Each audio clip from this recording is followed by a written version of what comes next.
वह रात थी जब माधव अपना रात का खाना समाप्त करके सोने की तैयारी कर रहा था। तभी उसके घर के बाहर से किसी ने पुकारा, भाई, ओ भाई, माधव भाई घर पर हो क्या? समय रात के तकरीबन 9:30 हो रहे थे। माधव ने दरवाजा खोलकर देखा तो सामने उसका दोस्त रामलाल खड़ा था। रामलाल की आंखों में डर और खौफ दोनों एक साथ दिखाई दिए। अरे रामलाल, क्या हुआ भाई इस वक्त? और तुम्हारे चेहरे का रंग क्यों उड़ा हुआ है? अरे तुम सो गए थे क्या? असल में मैं थोड़ा फंसा हुआ हूँ। हाँ, चेहरे से पता चल गया था। बताओ क्या हुआ है? क्या हुआ? मेरे साथ मेरे घर चलो, तुम्हें देखना पड़ेगा जाकर, तब समझोगे। बिना कोई सवाल जवाब किए क्या हुआ था यह देखने के लिए माधव रामलाल के साथ चल पड़ा। जब वे रामलाल के घर के पास पहुंचे तो एक ऐसा नजारा था जिसे देखकर माधव थम गया। घर के दरवाजे के पास एक बूढ़ा आदमी जमीन पर पड़ा हुआ था। देखने से लग रहा था मानो वह मर चुका हो। अरे ये कौन है? क्या ये आदमी मर गया है क्या?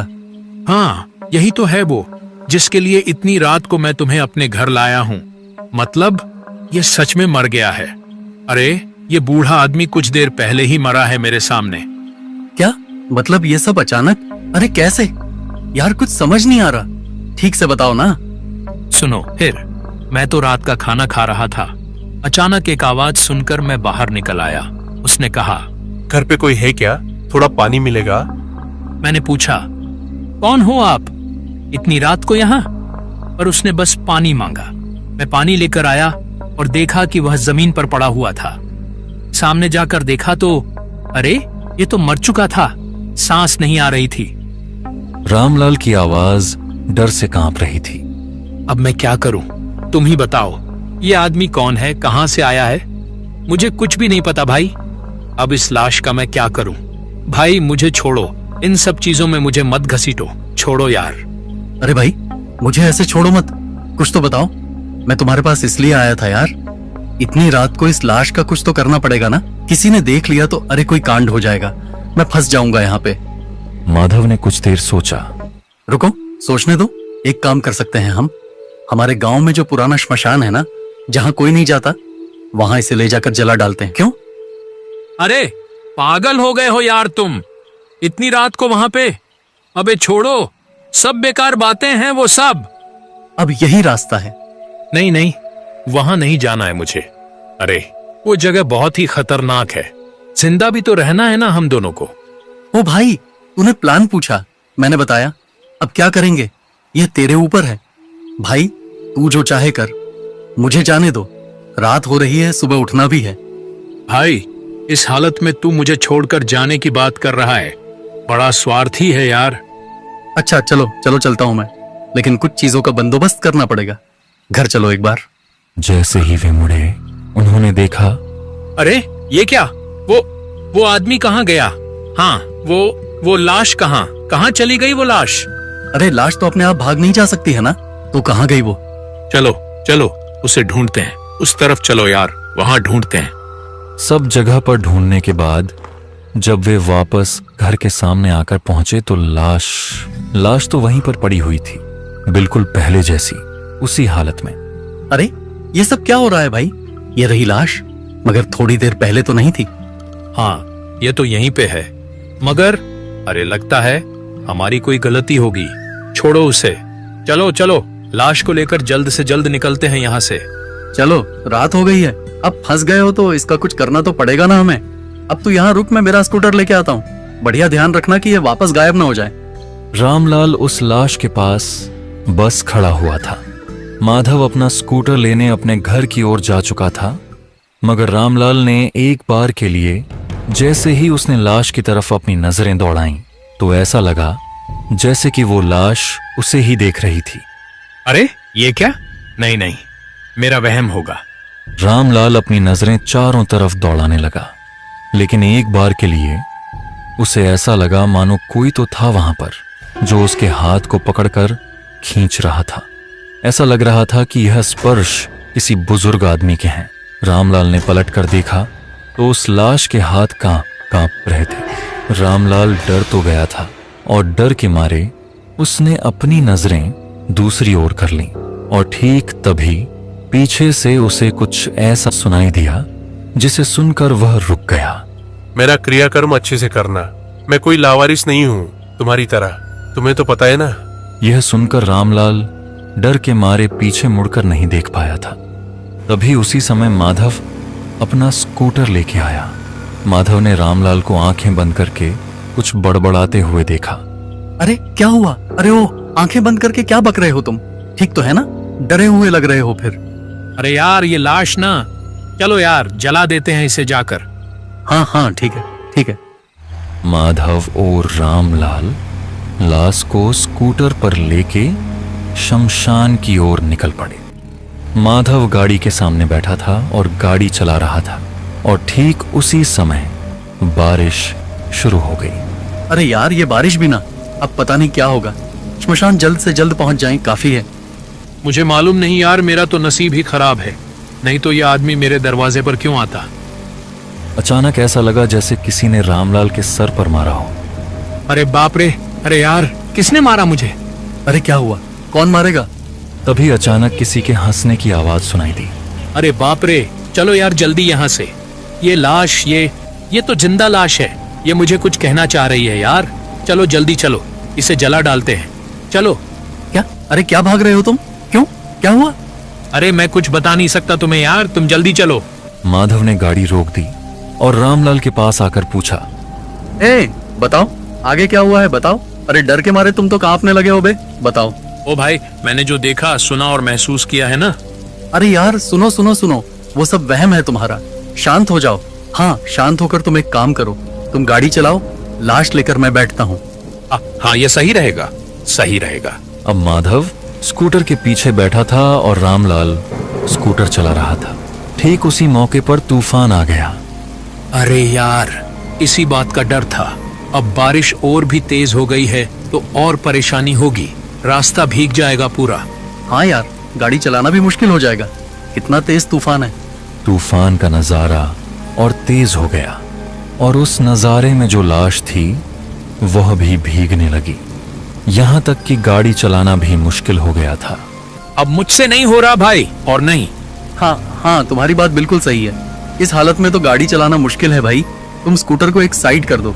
वे दोनों जाकर एक सुरक्षित जगह पर खड़े हो गए, मगर वह लाश स्कूटर पर अकेली पड़ी हुई थी।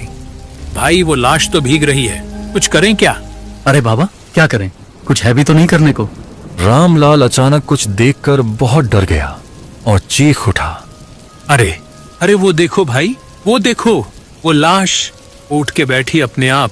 मैंने अपनी आंखों से देखा भाई। अरे चुप हो जाओ यार, चुप हो जाओ। क्या बके जा रहे हो तुम? अरे वो लाश है, अपने आप उठकर कैसे बैठ जाएगी वो? अरे मैंने देखा है। अरे यार मैं झूठ क्यों बोलूंगा? हाँ बस ये सब सिर्फ तुम्हें दिखाई दे रहा है। अरे मैं भी तो हूँ तुम्हारे पास खड़ा, मुझे तो कुछ नहीं दिखाई दे रहा भाई। सुनो सुनो मेरी बात, मैं कहता हूँ कि ये लाश तुम्हारे घर के सामने मिली है ना, इसलिए तुम्हें वहम हो रहा है और कुछ भी नहीं। हाँ समझे?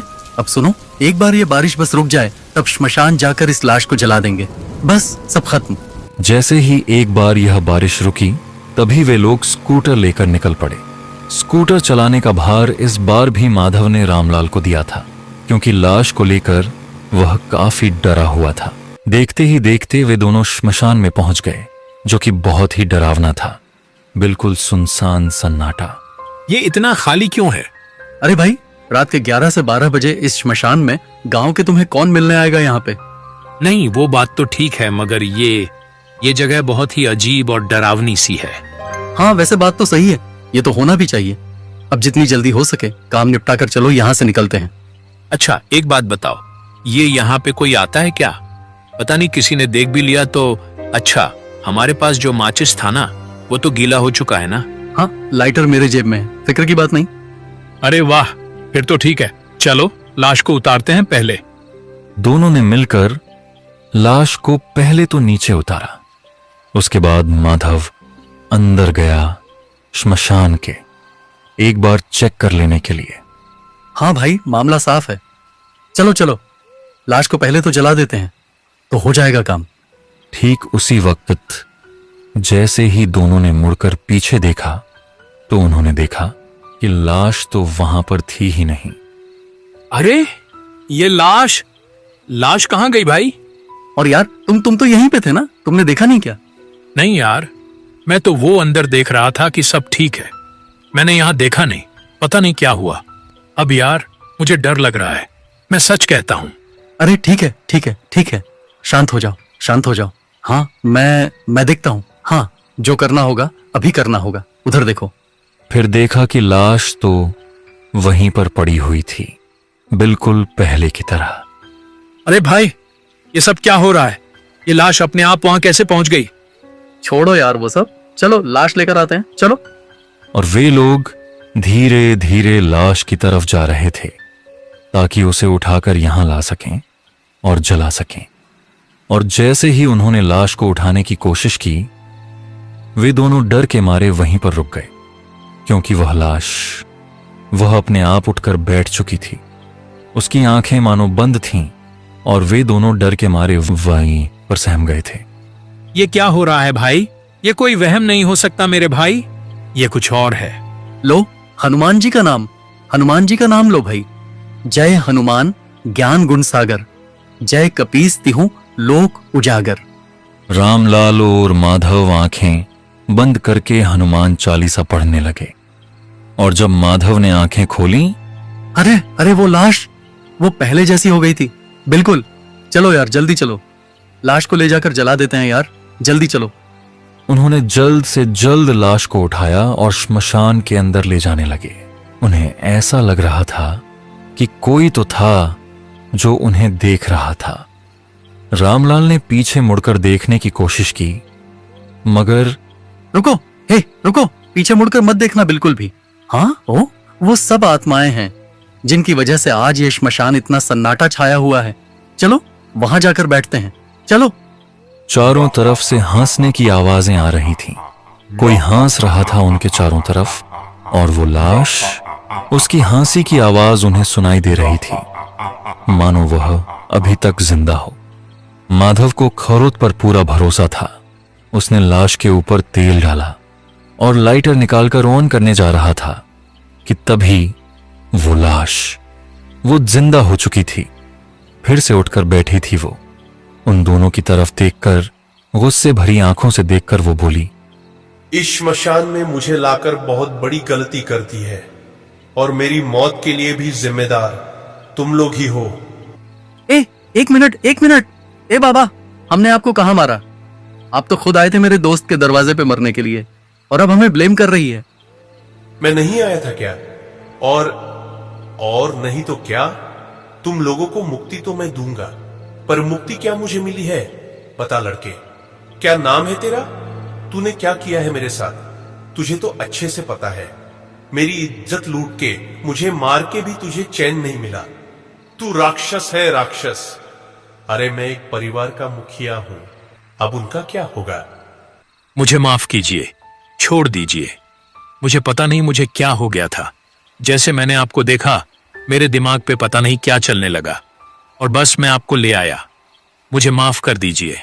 इसलिए झूठ बोल के तू मुझे अपने घर ले आया, फिर लोगों के डर से तूने दम घोटकर मुझे मार दिया, और फिर अपने दोस्त को भी साथ लेकर आया। खून करके तूने फिर बोला एक्सीडेंट है। वाह, क्या बढ़िया प्लान बनाया था तूने। पर अब तू कैसे बचेगा? मैं मार दूंगा तुझे। सब कुछ तेरी वजह से हुआ है। मेरा परिवार आज अनाथ हो गया तेरी वजह से, इसलिए कभी माफ नहीं करूंगा तुझे मैं। आज मेरे साथ इसी श्मशान घाट में तू भी मरेगा। अबे क्या सुन रहा हूं मैं ये सब? हाँ, तू इतना गिर गया था एक बुजुर्ग के साथ, तूने ये सब? छी छी छी, लानत है तुझ पे। शर्म आती है मुझे तुझे दोस्त बोलने में, मुझे घिन आती है। अरे तू इतना नीचे गिर गया रामलाल? तूने किसी की जान ले ली, और फिर मेरे पास आया था क्योंकि तू फंस गया था, इसीलिए तू मुझे फंसाने आया था।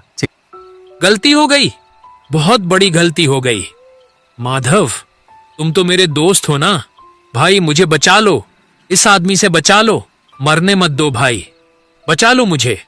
आज तू मेरे हाथों मरेगा, मेरे हाथों। इतना कहकर उस आत्मा ने माधव के दोस्त रामलाल को पकड़कर वहां लेकर जा रही थी, ठीक वहां जहां अब तक वह लाश पड़ी हुई थी। रामलाल चीख रहा था, चिल्ला रहा था, लेकिन वहां सुनने वाला कोई नहीं था। बस माधव अकेला खड़ा चुपचाप सब कुछ देख रहा था। जोर जबरदस्ती अपने साथ रामलाल को भी उस आत्मा ने चिता पर लिटा दिया। और तब माधव की तरफ देखकर वह आत्मा कुछ बोली। अब तू मेरी इस चिता पे आग देगा ताकि मेरे साथ साथ यह पापी भी भस्म हो जाए। क्या? मैं क्यों? नहीं नहीं, मुझे छोड़ दीजिए। मुझे ये सब नहीं करना। मुझे किसी की हत्या नहीं करनी। मुझे नहीं नहीं, छोड़ दीजिए। पर तू तो मुझे मुक्ति देना चाहता है ना? अगर मेरा क्रियाकर्म नहीं हुआ तो मुक्ति कैसे मिलेगी मुझे? और साथ ही तेरे इस दोस्त को भी मैं छोड़ नहीं सकती। इसे छोड़ दिया तो मेरी मुक्ति कैसे होगी? मेरे परिवार को जिसने अनाथ किया, मेरा खून किया, इसका मरना तो तय है। समय बर्बाद किए बिना जला दे हमें, नहीं तो मुझे मुक्ति नहीं मिलेगी। जला दे, जला दे, भस्म कर दे। इतना बोलकर उस आत्मा ने रामलाल के शरीर को छोड़ दिया और उस आत्मा का शरीर ठीक रामलाल के बाजू में गिरा हुआ था। माधव क्या करता? अब आपके साथ मेरा मुकाबला कैसे हो सकता है? मैं तो ये सब सोच भी नहीं सकता कि मैं आपसे लड़ूं, और मैं लड़ना चाहता भी नहीं, क्योंकि आप एक अच्छे इंसान थे। और मेरे दोस्त ने जो किया वाकई गलत था। उसको सजा मिलनी तो चाहिए जरूर। मेरे यार रामलाल, तूने जो किया था, तेरा तो ऐसा ही कुछ हाल होना था ना। अब बस शांत हो जा मेरे यार। इसके बाद जो नजारा शुरू हुआ वह नजारा वाकई खौफनाक था। एक तरफ उसका दोस्त जो अपने पाप की अग्नि में जल रहा था, उसकी चीख माधव के कानों को, उसके दिल को छू रही थी।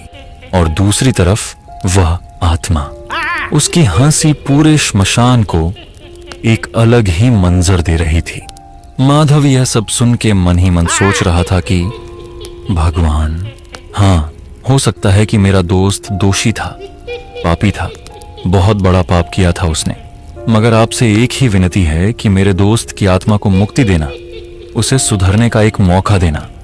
जय श्री राम, जय हनुमान।